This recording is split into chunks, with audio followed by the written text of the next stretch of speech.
This episode is sponsored by GoWOD, the official mobility partner of the Noble CrossFit Games. GoWOD, the mobility app that is used by top CrossFit athletes Matt Fraser and Justin Medeiros. Take the mobility test for free on the GoWOD app. Once done, GoWOD generates for you super efficient mobilization protocols that are adapted to your mobility weaknesses, movements of your workouts, and available at any time. GoWOD has been designed for athletes with one goal: to allow you to mobilize in a personalized and super simple way, avoiding all the guesswork to help you perform at your best on every single CrossFit session. Get the app for free. Welcome back to the CrossFit Games podcast. I'm your host, Chase Ingraham, with Adrian Conway, and a very special guest today, all the way from Iceland. Thank you for staying up late with us, Jami Tikkanen. Hey, how's it going, man? It's been, 2 days of quarterfinals? It's no pressure, right? Yeah, no pressure. Day one, little hiccup there. Day two, much more like it. Yeah, much more like it. I just checked the leaderboard and I was like, that's what I was expecting. But, you know, when you have two events in the quarterfinal system, it's pretty hard to judge how the team is doing. Yeah. But all the scores are in, and it's about a couple hours past the day two deadline with one more to go. Have you guys spread all the events out over the 3 days, or did you knock them out in the first couple? We did the event 3 the first night on Thursday. We had a chance to do that. And then we just did 1 and 2 yesterday, just 3. Just 4. Try to get the numbers right. Just 4 today. And then we got the number 5 left for tomorrow. And we probably just wait the morning, sleep in, go in the afternoon. Yeah. That's pretty cool. So, you know, are you explain your role there at Reykjavik right now? I try to help people get better and do what they want to do. I always think of it like, am I a coach? I am a coach, but then there's so many little tasks that I end up doing, like manual therapy, laundry, dishes, just whatever. If they need their house cleaned, I'm there. So it's a kind of like a multi-role. I just really think it's my job is to help them perform their best and work towards the goals that they've set for themselves. And I just think it's like whatever it takes. Yeah, I was trying to put together a little bio for you. I was like, man, I'm running out of room here to describe what Jami does. And just for those that don't know who you are, I know me and Adrian do, because we've had the pleasure of working together on level 1 staff and having dance parties. Or I definitely always lost to you when it came to the dance off. But explain your first beginnings in the CrossFit and where that's taken you up to now. Yeah, so I found CrossFit. I was living in Paris at the time. That was 2006, and I was doing martial arts and did a little. I don't think it was Google. I think it was Alta Vista search back in the day that I did. And I found Google. That's how. Yes, I predate Google. That's how old school. Not old. The old school I am. I found CrossFit.com, and I remember I was training a lot in martial arts, and I found this workout that seemed so simple, which was 400-meter run, 50 air squats. You might have done this 4 rounds. I hate that one. And you just look at it, and I was training like 10, 11 times a week, like a lot. I wanted to be a professional. Like I wanted to teach martial arts for a living. And then I did this workout, and I was dead after 2 rounds. I remember running in Paris in a park, and I have this distinct memory. I don't know if it's true, but this is how I remember it. There was an old French lady with a poodle that walked past me on round 3. And I was like, oh man, there is something to this. And that kind of like that took me on the journey. Fast forward maybe 2009, I competed at the regionals back in the day with Mikko. Well, you were competing in Mikko's presence in 2009. You were competing against him or with him. The cyborg. But he was a fellow Finn, so we got to know each other a little bit. And then 2010, he invited me to work with him as an osteopath at the regionals in Halmstad in Sweden. Oh, okay. And I went there, and I remember I had seen Annie on 2009 games, and I was like, wow, there's a lot of potential, but she's so raw. Like she is so new to all of this and all the movements, everything. And I just walked up to them at the end of the competition. And I said, like, hey, you're very good at what you do, but you are not very good at what you do yet, but you could be so much better. And I think I can help. I had that moment of like, just stepping up to it. And they were foolish enough to say yes. And we started the journey together from there on at the 2010 games. That's a rarity to see, is especially in this day and age of the longevity you have had with Annie dating all the way back to 2010, I think is something very special and something that a coach that's a coach's dream, to be able to take someone who has such raw potential and then have the athlete trust them to mold them, not just like in the beginning, but over a decade. Like Annie's career, we said, spans 3 decades. So she started in '09. She podiums last year as an individual and now going team this year. What's it like been for you seeing not just the evolution of Annie the athlete, but Annie the human being? I mean, we saw her as a kid, and then I talked about this last round. Miles to Madison is like, we have seen Annie grow up in front of our eyes, not athletically, but as a human being, right? You see her start dating Frederick. Then she, gets married. They have a kid, and then she comes back. Like it's almost like the Truman Show, but for CrossFit that we've seen with Annie Thorisdottir. Yeah. What's that like been for you? Yeah, I mean, I had hair when we started working together. So you predate Google. You actually had hair. I used to have hair, and then I started working with Annie. No, but it's been quite the journey, and obviously it hasn't been without its challenges just to work together for so long, because of obviously you're going to form a really tight bond and relationship, and I think what we had from the beginning, we started to build this at the very first games we worked together, was just trust. That there was a trust that she will do her best, and she trusted that I will do my best to help her become better. And she, since beginning, almost throughout the whole career, has always questioned almost everything that we do, but in a good way. Like she's kind of like always testing. It's like, do you actually know what you're talking about? Like, why are we doing this? Shouldn't we be doing it like that? So and especially at the beginning, it was a little bit more like that. But I think that by responding to that and going like, I don't know, I'm going to go and find out, or no, I definitely know, and here's some ideas why I know this. I think that like building that relationship from the beginning and building that trust, that's been really essential. And I think the other part is treating her as a human and not just as an athlete. And I think that's always been the more important part of like help her grow as a person who has these athletic goals. And this is something that she wants to pursue as her identity. Let's tackle that. Let's tackle you as a person, and not just, hey, did you win that workout or not? Jami, we're talking about Annie, and clearly you guys are close. This year specifically, when we talk about her making the transition to competing on team, how did that make you feel? Were you a part of the decision process with the idea formulating, but watching her come off of such a year where we were all just like in awe, literally, of what she did, and then watching her go team? I'm going to speak personally. I was like, oh man, shucks. Like I wanted to see her get another shot at getting to the podium. But what was that like for you, and what's it been like for you this season so far? Yeah, it's very funny because when she was like, oh, Jami, we need to talk. And then I'm like, okay. And then she was like, just when I don't know, there was something when we got on the call before she said anything, I was like, either you're pregnant again or you're going team. Like it's one of the two. Which one are you going to tell me? And she said, oh, I want to go team this year. And I think we were both ready for her to take that step. So I wasn't bummed. I also know that this year is not the last year. So I know that, there's always the opportunity to do something next year. And I actually saw that immediately as like, hey, what a great opportunity for you to grow as a person, as an athlete. Because she's been the individual athlete. She's been the center of attention for so many years. And I was like, wow, this is going to be a great, great opportunity for both of us. First, we get to have some new people in the team, which is going to be great. And we have some great people in the team. I love them. And for her specifically, it's just so, and you guys know, and Adrian, you've competed so many times, you know how different it is to be in a team, and the considerations are just so different. And I just immediately was like, wow, this is a great opportunity. Like, let's do it. Like, no hesitation whatsoever.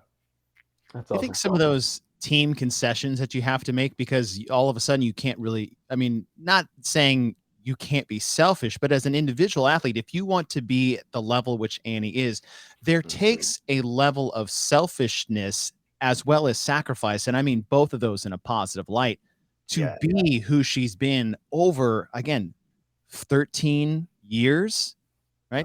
You've been there since the 2010, 2011, 2012, like the back-to-back wins. You've been there for the heartaches. You've been there for the the DNFs and the withdrawals, and then you get to be full circle and watch what she did last year. Of all those years you've got to be at her side of the games, which one was the most memorable for you? Oh, that's a tricky one. I'm going to say two. There was the first year, because it was also the first year of me experiencing the games. And 2010 was also the first big year at the games. Like it just like the level bumped up. Yeah. So that was quite the experience. I remember from the end of that games being out, like just kind of like soaking in the award ceremony and being there. And I kind of decided that year that, you know, she was second, right? And then back-to-back wins. I was like, I want to always be there for the award ceremony, no matter how it goes, because I like, there is a certain level of respect that I want to feel for all the competitors. And if we win, I want to take that moment in. And if we don't win, I need to take that moment in, because I need the fuel for the next season. Yeah. So that was very memorable. But then, of course, this last year, we were joking about it. It was like her coming back after pregnancy and childbirth, and it was not an easy childbirth at that. And then coming back and doing what she did, it was really that the whole season, there was almost no training sessions that we did not have to modify on the fly.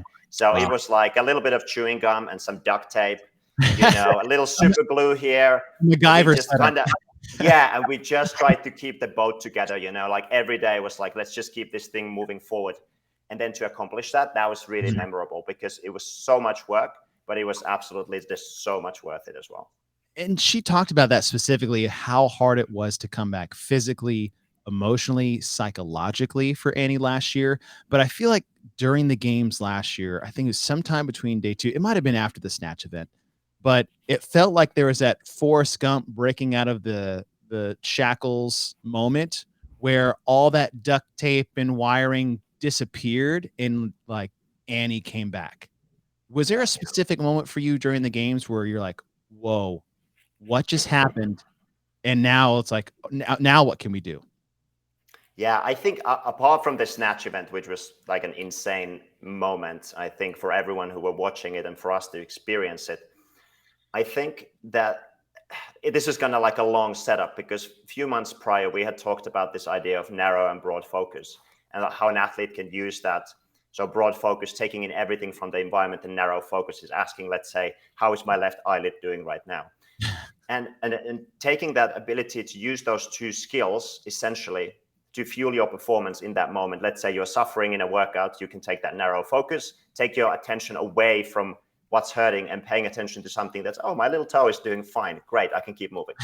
And then sometimes taking in that broad focus to feed off the energy of the audience. And we had that clean event, and we hadn't cleaned that heavy, but I had told her, yeah, you can do 105, you're going to be fine.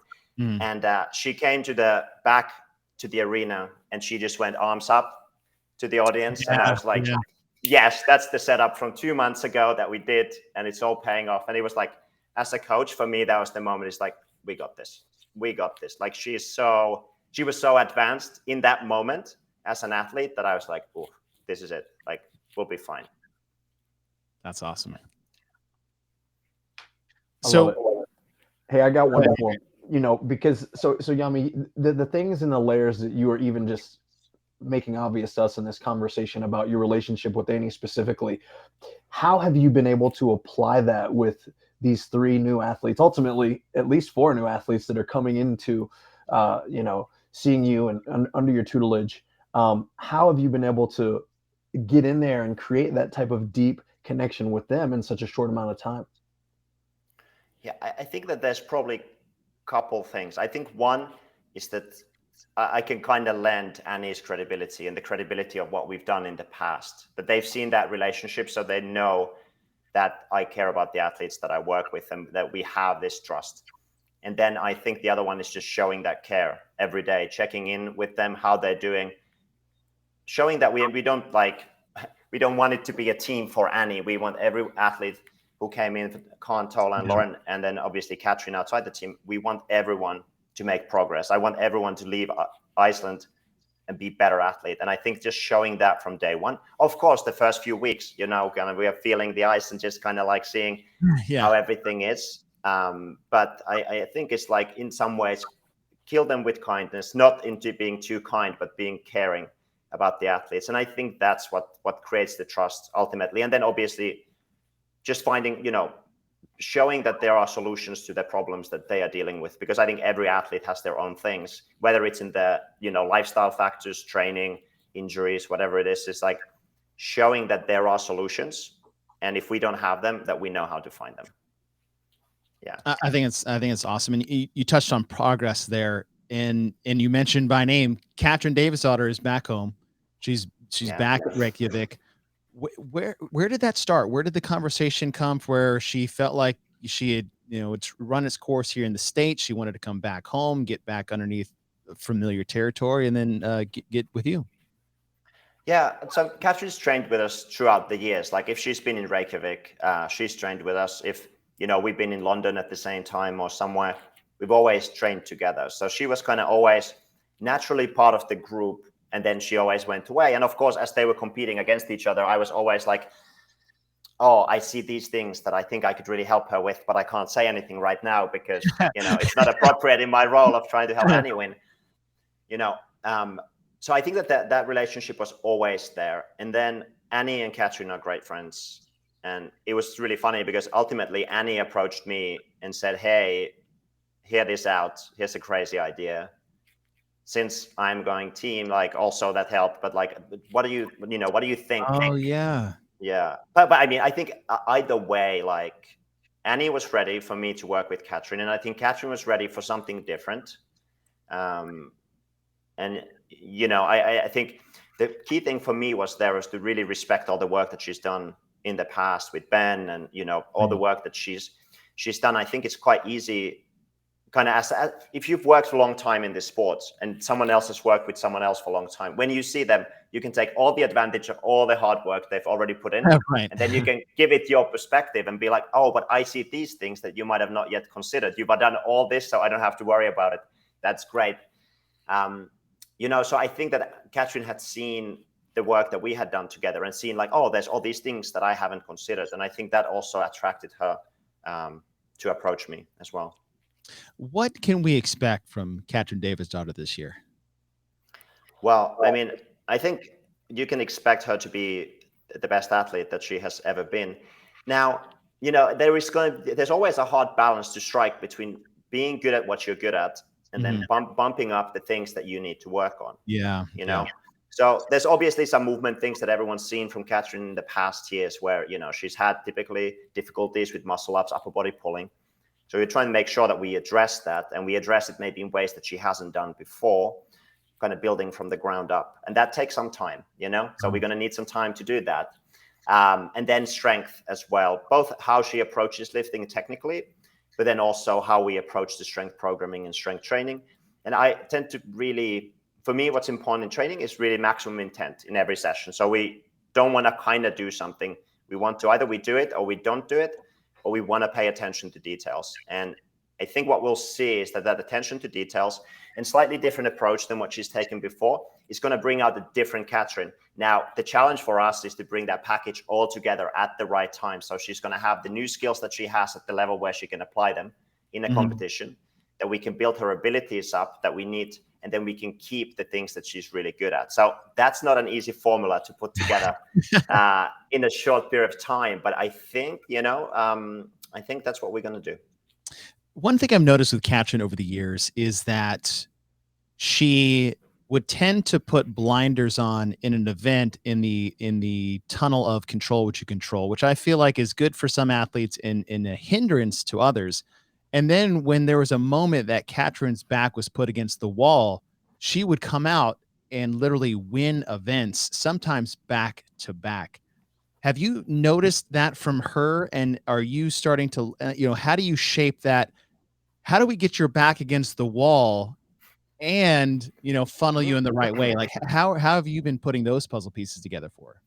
Yeah, it's kind of funny. We were just laughing about that today with Annie and Katrin. It's like how Katrin approaches workout sometimes. It's like Annie's like, oh, how are you going to approach this? Katrin's like, I think I'll go fast to start. Then I'm going to go unbroken. And then I'm going to just hammer that last movement. And Annie's like, okay, that's not what I'll do. And they have these very, very different approaches. And that shows. So I think that it is important that she gets to train with other people. I think that's very important. I think being in a competitive environment with the teammates, from the team with Annie, Tola, Lauren, and Con, and then also BK training with us. I think it's just for her, what's important is to create that competitive environment, not too often, right? Otherwise, we're just competing and not training. But when the time comes, I think that's really like you said, like she's a great competitor, and it's amazing what she can pull out when she is put with the back against the wall. So I think it's key that we put her back against the wall like that with the other athletes often enough in training and practice that she can trust that when she goes to a competition.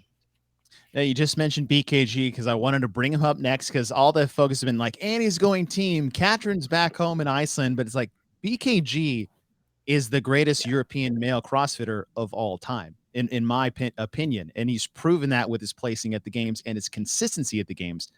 He's with this group now. How much have you seen him grow in the last couple of years? And how much has this new training environment, say with Katrin and the 4 that have come in for team, been for BKG? Yeah, I think BK, like the secret to his success is that he is just Mr. Consistency. Like he will grind out workout after workout after workout, and it's never that flashy, but it's always effective, and that he's just slowly getting better and better and better and better. He's the kind of athlete who you can put him in a basement and train by himself for 3 months and he'll be fine. Like I can trust him that he's going to be putting in hard work. But just like we said with Katrin before, now we have people like Con, and Con Porter's engine. I mean, it's a scary thing to see. And then you have Tola and you look at his lifting and you're like, oh, I need these guys to train together because they can all feed into each other so much. And I think that's a really big bonus for BK to have that environment. But he's an athlete that thrives also on just like, I'm just going to go in the basement, do the thing, and then every now and then I'll resurface, get a little challenge, and I go back in the basement. That's just him. By the paleness of his skin, I feel like that's a literal concept of what you're talking about. Yeah, you have to see his gym one day. That is. Oh, man. I love that. And we're talking about BKG, who to me is one of the most methodical athletes to watch. Like you mentioned, he could probably go into a basement solo, do his thing. And then on the complete opposite side, we've got Mr. Personality, Con Porter, where I remember being at the 2015 CrossFit Games and Con having a beer the night before, or like at some point, we're like day 2, he's having a beer downstairs in the hotel before we go take the floor for the next day. So with much different personality traits, how have you found yourself, Jami, balancing this? And what is the dynamic like in such a diverse group of athletes where I'm sure some of them are cracking jokes and some of them are pretty stoic and like focused, ready to rock? Yeah, no, I think it is a challenge. But it really, I think it's like when you treat people as humans first and athletes second, it just makes such a difference. Like with Con, like he is quite a special athlete. He's quite different than a lot of the other standard image of how an athlete should be. But our approach has been with him is it's not to try to change who he is, but to ask him, how do you want to be better? And then find out the things that would support him. Like, okay, you would like to have more structure. You're not quite sure how to do it. We will help you with that. But it's been very important for me that it's driven by him, Right. And then I'm obviously always on his Instagram and I see him with the beer and I'm like, you're dead to me. No, no, but I think we have a similar sense of humor actually with him. And that's been also very good at building the relationship. But I do I think this point is very important for all the coaches, is not to try to make the athletes look how you think an athlete should look like, but try to see how they are and then see how they can leverage that to the maximal capacity. I love that. I think that even when I was competing on a team with like Tommy Hackenbrook, for example, he's doing the same thing. He's smashing beers while we're at the CrossFit Games. The nights before where he's having burgers, I'm zoning all my food, drinking my water, doing my thing, right? Like trying to make sure all my T's are crossed and I's are dotted. But you got to make sure that your athlete keeps their edge, whatever that particularly is for them. So I love that answer, man. It makes complete sense to me. Yeah. Jami, what's the balance been like between this new team with all those personalities while still catering to the individual needs of Katrin and BKG? I mean, the secret is to sleep 3 hours a night through the season.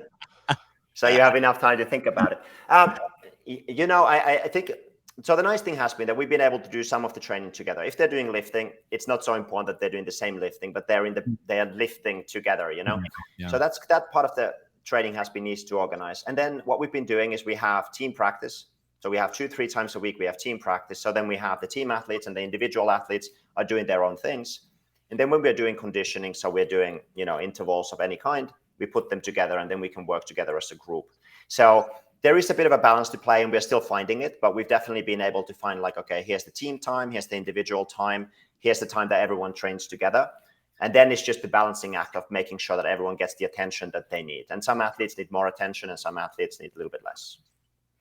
You speak to attention. You guys got a lot of attention, especially Miles to Madison. Is like this team came together not to just go to the CrossFit Games, but the goal is to win the CrossFit Games. That's the reason why every individual that you coach, BKG, Katrin, and Annie, stepped on the individual competition floor to try and win the CrossFit Games. And you were doing the same thing with team. That's why Annie got this group together, was to try to beat Mayhem at the CrossFit Games. When you look at that, basically challenge ahead of you, what are some of the things you're focusing on to make sure the focus is on the things that they need to do and not just that, the Jason Kalipa, what is Rich doing, that they're dictating kind of how you train and you keep them focused on what they need to do to be as prepared as they can come the CrossFit Games? Well, I think that there are some, and I don't necessarily want to share what they are, but I think that there are some things that I know that if we can get very good at those, I mean, we saw the event number 2. If we can do, if there's some things that if we can get those to be world-class level, then we can go into the games feeling very confident that, you never know what's going to happen the game day, but that everything is possible, but there are definitely, we have some metrics that we need to know, like we need to hit those. And there are specific weaknesses that we need to get better at. I think on the overall level, what I can say is that, of course, teams like Mayhem and even the team in Oslo that's like really doing great in Europe. Yeah. Those teams are teams, they're mainly athletes that have now, I guess Mayhem has a new team member, but they've been training together. That team, 3 members at least, have been training a long time together. They've been competing together. The Oslo team as well.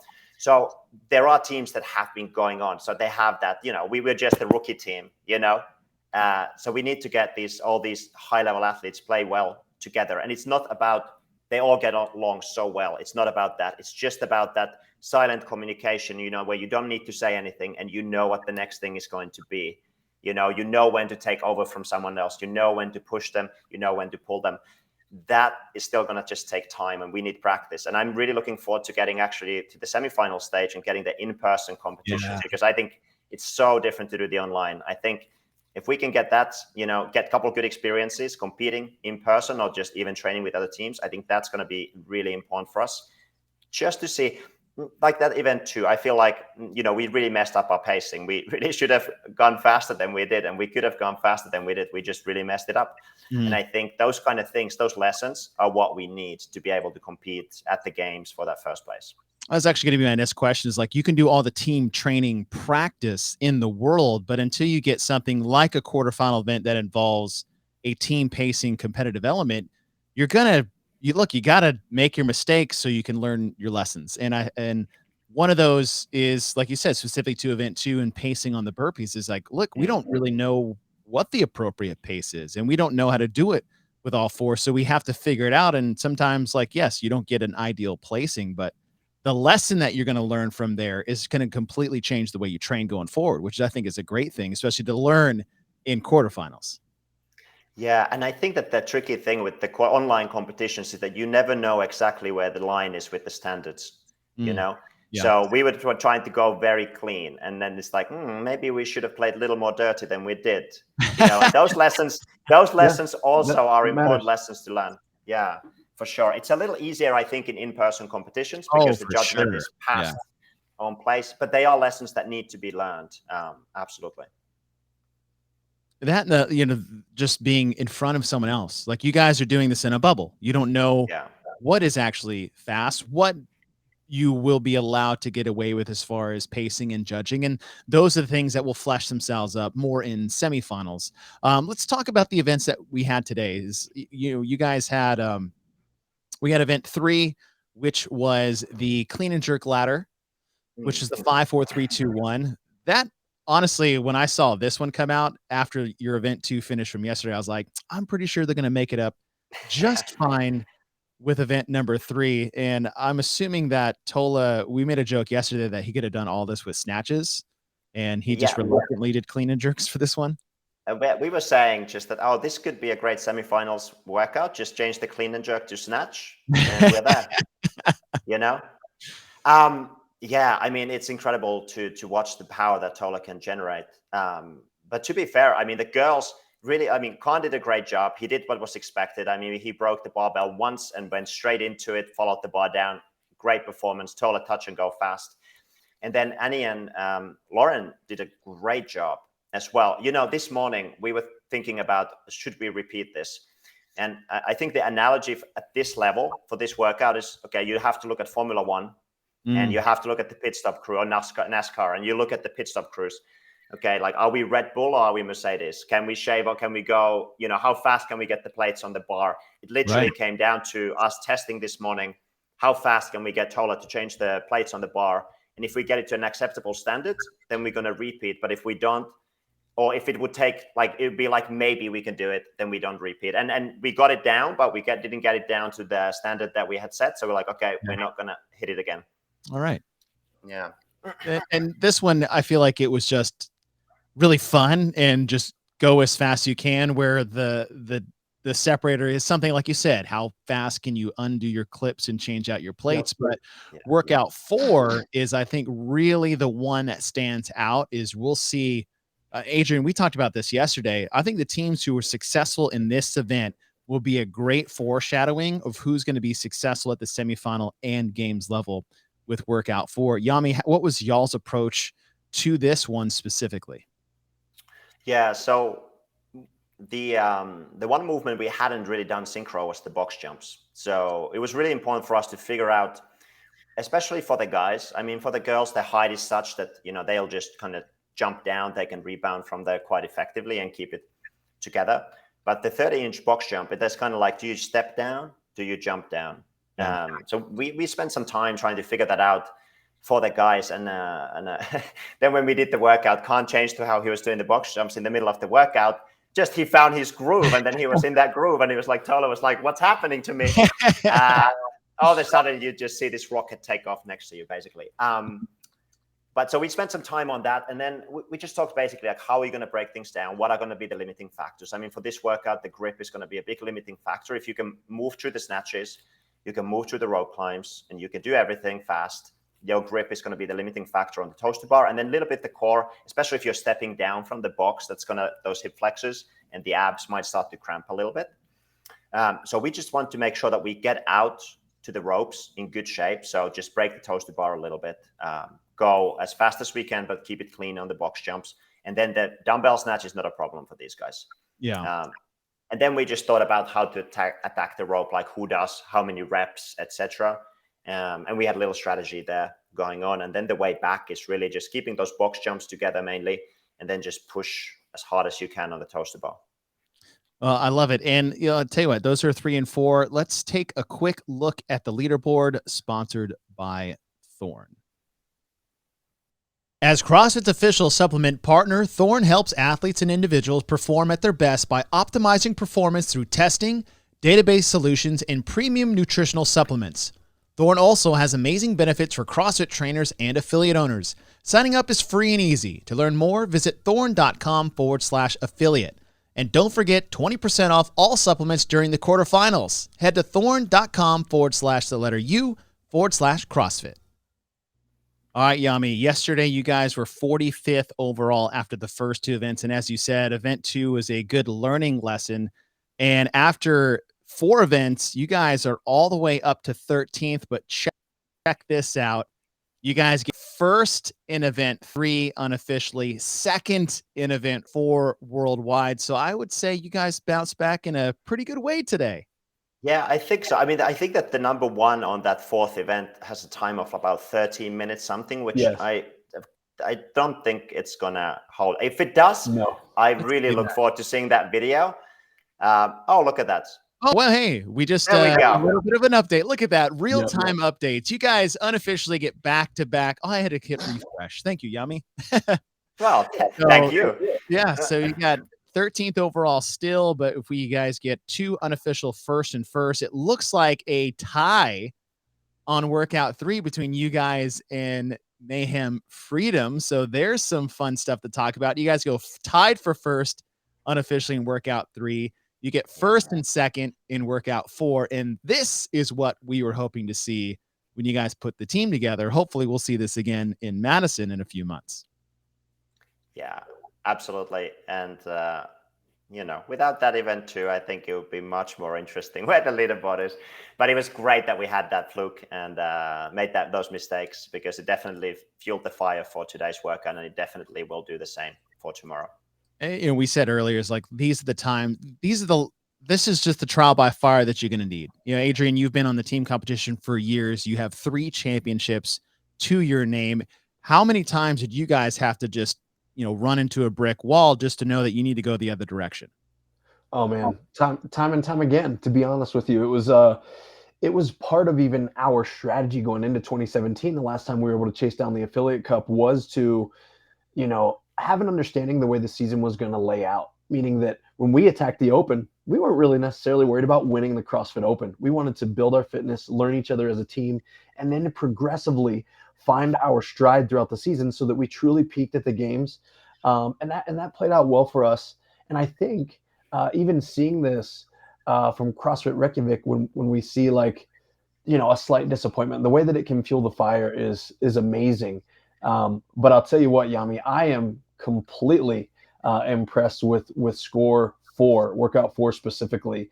And I really believe, we talked a good game yesterday on here, Chase. I spoke it with a mouthful that I think workout 4 will have a high reflection of what teams are really capable of when it comes to the overall test in Madison, just the way the test plays out. So, you guys get very familiar with that worm, my friend. Start taking care of those burpees. You're going to be a legitimate threat, to say the least. I might need to give you a call, Adrian, to ask for some tips. I think he's a pretty good dude to talk to. He's got what's your track record at the CrossFit Games? 3 for 3?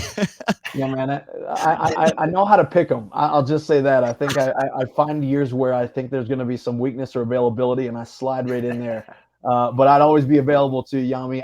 My biggest advice, I guess, I'll just say this publicly so any team could kind of take the advantage, but is remembering that the team side of things, to me, it's a great measure of fitness, always will be, but it's truly racing. And it really comes down to the details of every single workout. It's a different approach mindset wise when you get that 3-2-1 go call. It's down to the inches, because those inches add up a ton.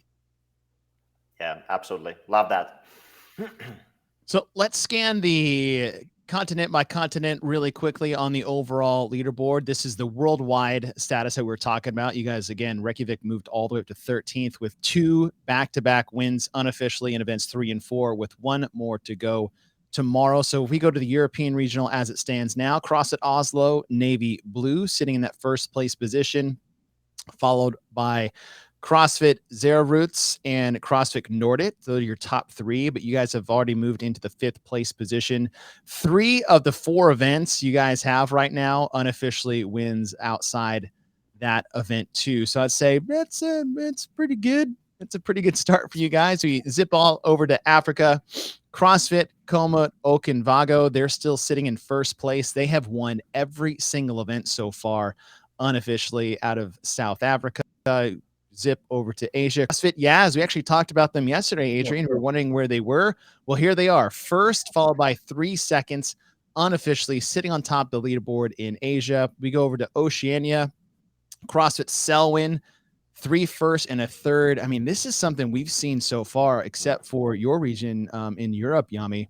South America, just a lot of teams sitting in those first place positions. Q21 CrossFit, we've seen them at the CrossFit Games before. They've got a first, 6th, and a 4th. And then you move over to North America. Jami, I'd love your opinion on this, just looking at it. It's like CrossFit Mayhem. They've got 2 first and second between Freedom, Independence, and then their third team, Justice, sitting in 6th overall. I watched the video and you guys say Mayhem could be beat. Technically, you can pick one of the 3 and not be wrong. But yeah, no, I think that more specifically, can you scroll down? What's the Mayhem Just? I think Mayhem Justice, Independence, and Freedom, all 3 can be beat at the CrossFit Games, but it will most certainly not be easy.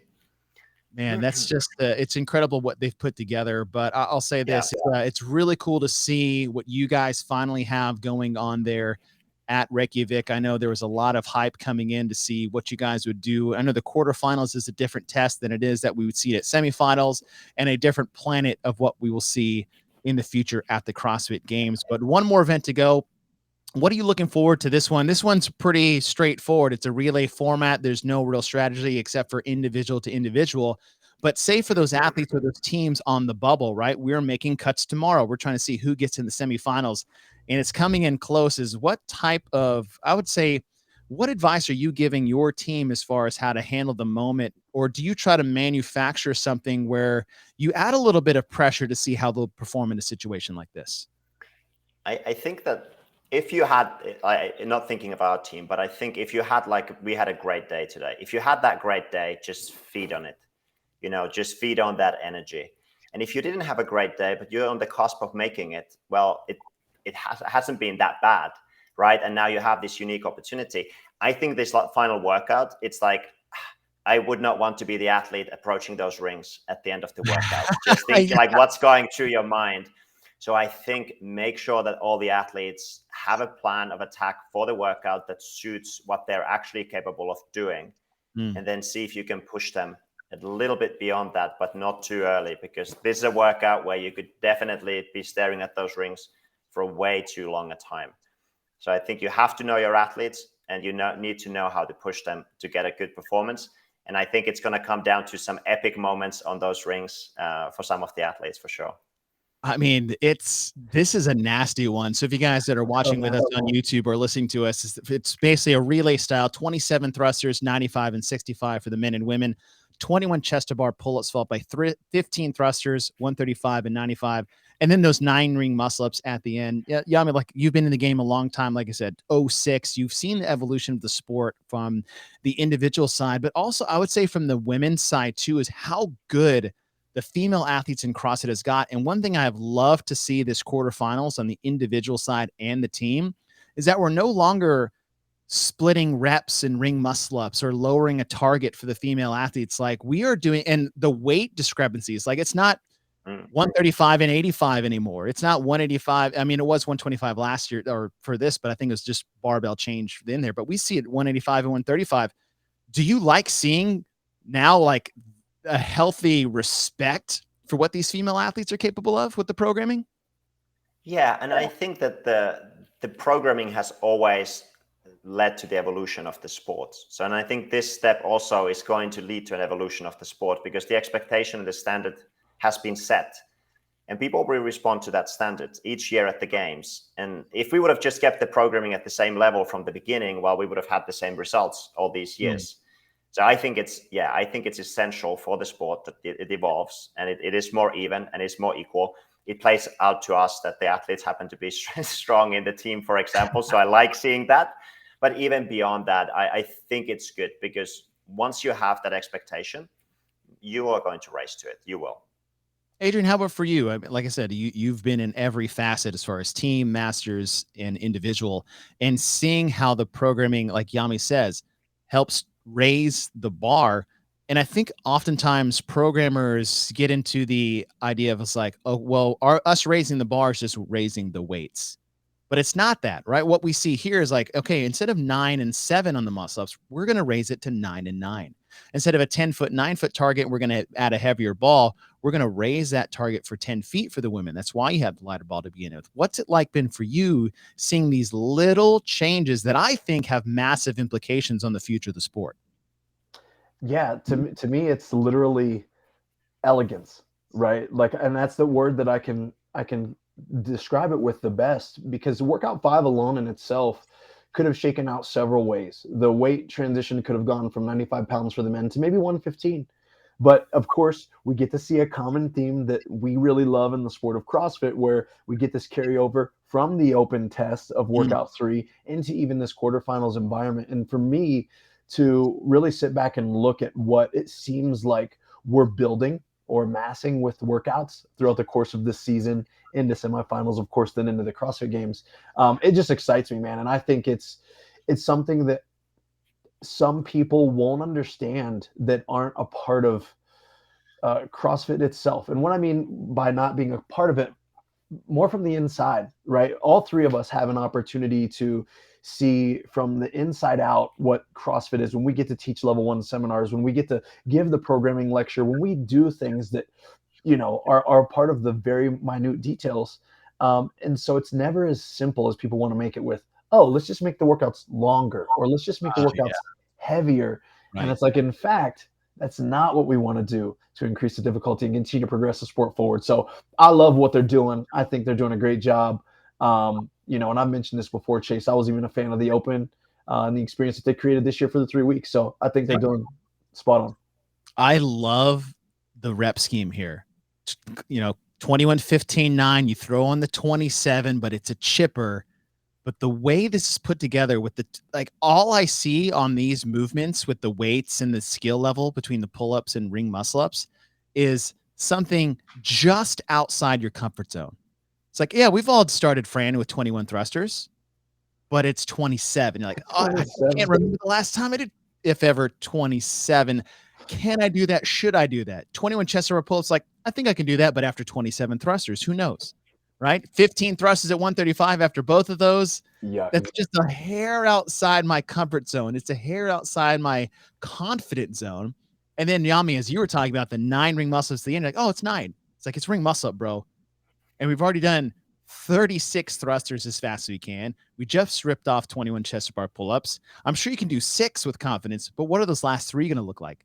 Are you going to chance that 8 to 9 rep knowing you lucked out with 8? Should I even try 9? I think this is going to be a really fun test for a lot of these athletes. Jami, what do you see that's the most exciting about this event for you? Yeah, I was going to say that what I really like about this structure is that the high level, you're kind of asking yourself, is it a trap? And you don't know.